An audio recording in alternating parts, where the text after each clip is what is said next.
Hello, my name's Bob and I'm sitting in my lockdown garden here thinking of a little idea that I've had that came out of the meditation group we've been successfully running on Zoom over the period of isolation here in the UK. And I've been involved in meditation a long time. I guess the first time I started meditating was when I was 12 years old. And that was with a little Zen group called the Throssel Hole Priory Zen group. And they used to run sessions in South Shields, in my hometown, at what I remember to be a very big, grand house, very sort of middle class sort of area. I came from a working class area, so a bit like a fish out of water. I don't think they really knew how to take me, which is not a surprise if you've met me in person. But it set me on a journey, I guess. I hate to use the word journey, but it did set me on a journey to explore the fundamentals of Buddhism, which is a continuing search that would set me on the road to Buddhism, which is a journey that I've been on a long time. And I guess I've studied in the Zen tradition, the Theravada tradition, and of course the Zen tradition, which was my first influence. I always come back to Zen, and particularly Soto Zen, because it's so simple, so straightforward. There's no frills, no bells, no rituals, or very little ritual. And ritual is something I want to sort of have a chat with you about as these 5-minute meditators go on. Which brings me to the title of this. You sit up there, the 5-minute meditator. Now, I'm not selling out, okay? But I just want people to know that I've had inquiry after inquiry about, I don't have time to meditate. And I use the old thing, well, if you don't have time to meditate, you really do need meditation. I think we can all find 5 minutes. And of course, these 5 minutes are meant to extend into 20 to 40 to even an hour or two. Experienced meditators will tell you, an hour, that's nothing. I meditated for 7 hours once, virtually straight through. Well, I don't think that's quite so true, but I understand where they're getting at. I have spent long periods on retreats in meditation, particularly at Throssel Hole, and of course at Samye Ling Monastic Centre, where I also did some of my training. That almost ended up in me becoming a Buddhist monk. But fortunately, I saw the light, as it were, and have led a more secular path, still studying Buddhism, Pyrrhonism, philosophy generally. I've always been fascinated in understanding what we mean by reality. Well, reality is the sound of a hand clapping, or in Zen they would say the sound of one hand clapping. So what I want to do with you guys on this little journey, if you like, is introduce you to some techniques of meditation. There's many different techniques to meditation, but essentially meditation is about getting in touch with reality, okay? Getting in touch with what's happening now, to get away from the cacophony of thoughts and internal dialogue that goes on constantly in our minds. That makes us think of the future, which doesn't exist, of the past, which is gone, and we're never fully living in the present moment. And I know there's a big thing about mindfulness at the moment, and I think that's going to open some floodgates that are going to cause problems in the future because there's no or very little ethical background to it. There are some very good organisations out there who are doing their best to do formulated programmes to train you to become a mindfulness instructor, but these can take up to 2 years and are very well worth looking at. If you're going in for a 2-day course and you expect to be able to teach mindfulness, I'd be very wary of those. I think they're just after your money. So what is meditation to me? Meditation is a focus of concentration that allows you to really understand what's going on now, to get in touch with it, to be aware, to be alert to things that are happening in you and outside of you, in the environment around you and inside your head. When it's not marred by judgmental thoughts, okay? So when we sit in meditation, thoughts come and go. The idea is not to clear the mind of all thoughts. That's an absolute nonsense. The mind will always have thoughts and they will always run around. It's whether you choose to jump on those thoughts. I use the metaphor of a train. A client of mine said, well, I can't help it, Bob. I just get there's like a train of thoughts that come through my head. I said, well, don't get on the train. And I think that's a useful little tool. If you find that your thoughts are like trains coming in and out of the station, which is your mind, don't jump on the train. Observe the train and let it go. And don't even wonder where it's going, Because the moment you attach any importance, you start to judge what's going on with that thought. It becomes more than just a thought, and again you get carried away. So what I'd like you guys to do is, it's a little experiment really, which will involve you just lowering your eyes or closing your eyes. Make sure that you're in an upright posture, sitting still and with the spine erect. You can do this in a chair, you can do it as long as it's not on a couch or a comfy chair, because you'll fall asleep. But somewhere that makes you alert, physically alert. Okay, so you can feel the chair underneath you, you can feel the cushion that you're sitting on the floor, but the spine must be erect. That's right. And all I want you to do is just lower the eyelids and just listen to the sounds that are going on around you. You may hear bird song, you may hear a car in the distance. And I'm listening to these things as I sit in my garden. There's a whole host of sounds going on.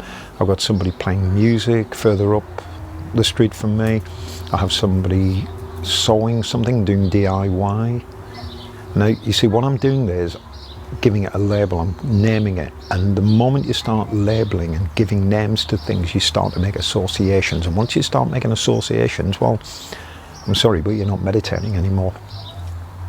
And the 5-minute meditator needs to sit for 5 minutes, that's all, and just listen to these sounds without attaching any importance or any association to them. So they're just pure sound, non-judging, actively listening.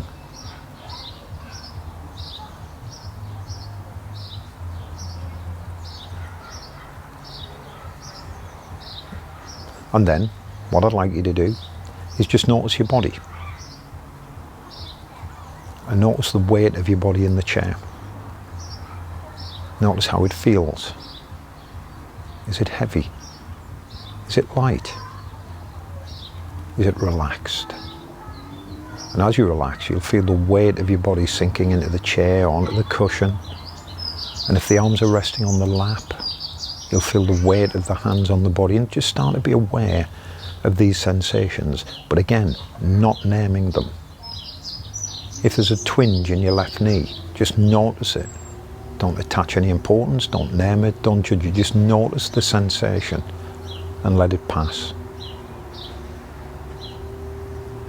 And then finally, what I'd like you to do is come up to the breath and notice the breathing. Notice whether it's coming in and out, an inhalation and an exhalation. Notice how it makes the stomach or the chest rise and fall, but don't force it. Don't make the breathing anything other than what it is. And as you notice the breath coming in and out of the body, just take your attention to the breath.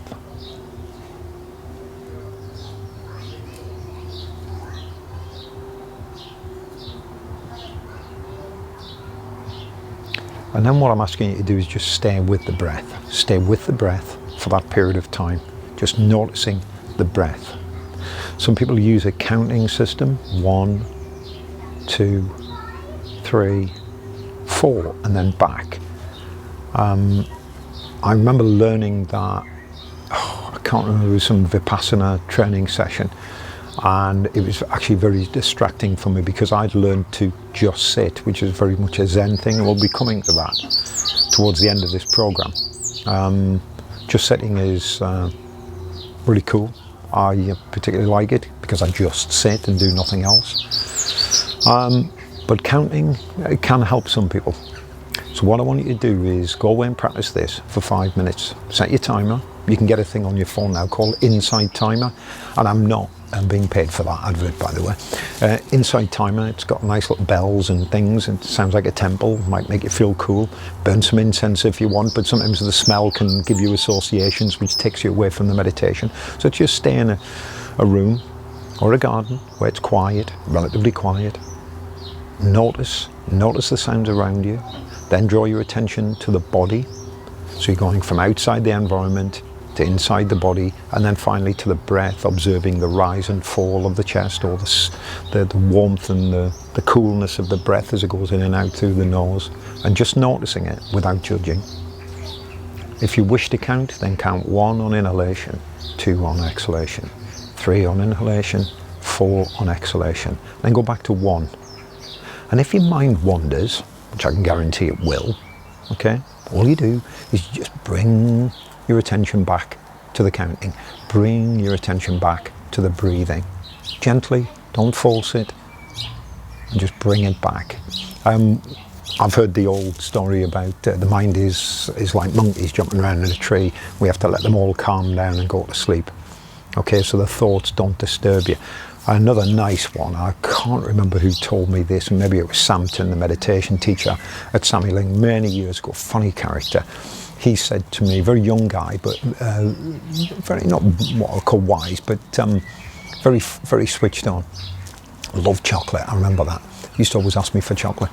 He said to me, he said, it is like, your mind is like a puppy. When you're training a puppy to use the paper rather than weeing on the carpet, he said, you just get the puppy, he starts to wee on the carpet, you bring him back.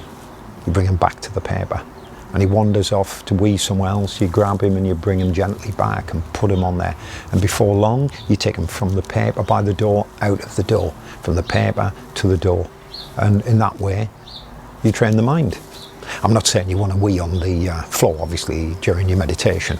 If you need a wee, and that's a good point, yeah, make sure you go to the loo and don't drink any coffee or any stimulants or drink too much water before you sit in meditation. I've spent a few times when I'm known for my bladder. It's very efficient, shall we say. And I remember one time at Throssel Hole sitting, it was a 2-hour sit, and I spent, I reckon, the last half hour of that just waiting to go to the toilet.